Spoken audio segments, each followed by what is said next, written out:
dy. So, by the formula, x rho squared, tapos yung ating area ay x dy. But yung ating rho ay equal sa y.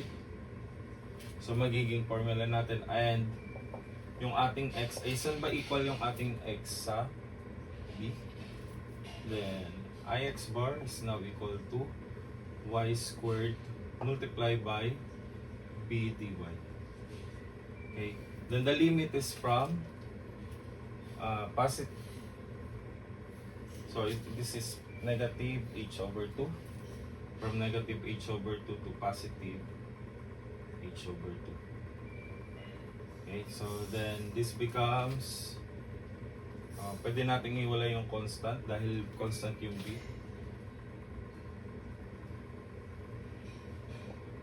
Integral of y squared dy.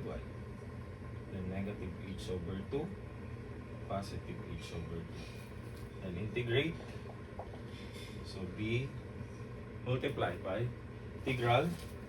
So integral of x raised to n dx is x raised to n plus 1 over n plus 1. So magiging y raised to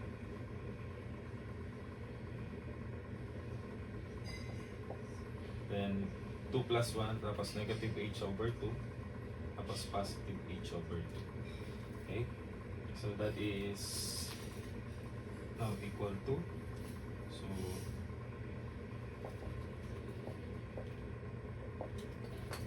so b times y3 over 3, then limit is from negative h over 2 positive h over 2. Okay, so inertia b over 3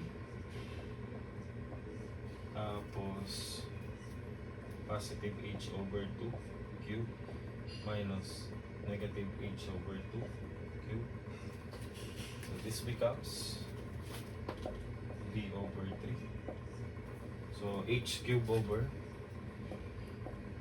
8 minus tapos negative h cube over, so I bar is b over 3 h cube over 4. So therefore